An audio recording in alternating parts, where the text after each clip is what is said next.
With me today is Rodney McCall, and he's a pump expert, and he's going to tell us about this technology and how we can make the most of it. So tell us about these pumps and why they're different than the standard run-of-the-mill pool pumps. The standard single-speed pump on a pool today is about 40 to 70% efficient. The Intelliflo uses a permanent magnet motor, and the efficiency of that motor is about 92%.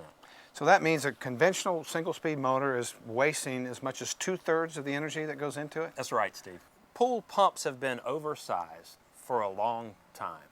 And the pump that was on here, the single-speed 1.5 horsepower pump, turned the pool over in 3.5 hours.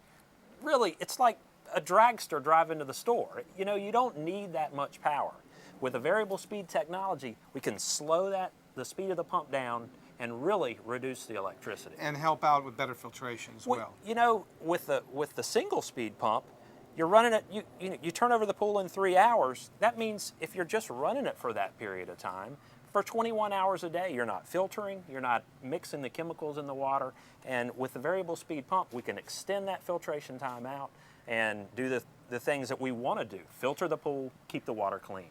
Now, there are certain things that you want to raise the speed of the pump up to satisfy a certain flow rate for, say, a heater or a cleaner. For instance, on this pool, we had a waterfall, and we noticed that when a pipe can hold a certain amount of water, when we're running the pump at 3450 and we're trying to push a lot of flow through that pipe, you're wasting a lot of energy. And what we saw on this swimming pool here is that we could run it at a slower flow rate and half the electricity.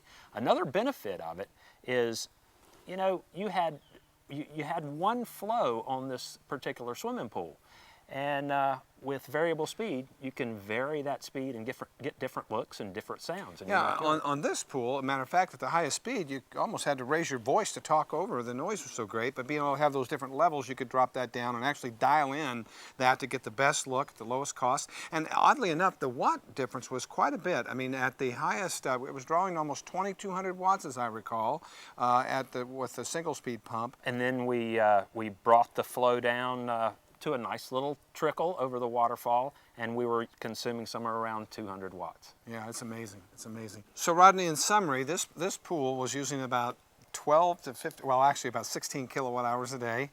That ended up being close to $2,000 a year. Dropping this back down to running about 200 watts in its normal mode, reduced the cost of operating this pool to about $600? That's correct. The pump's quieter, the neighbors are happier, and the customer's a lot happier. They've got a lot more options. Rodney, great information. Thanks for being here. Thank you, Steve.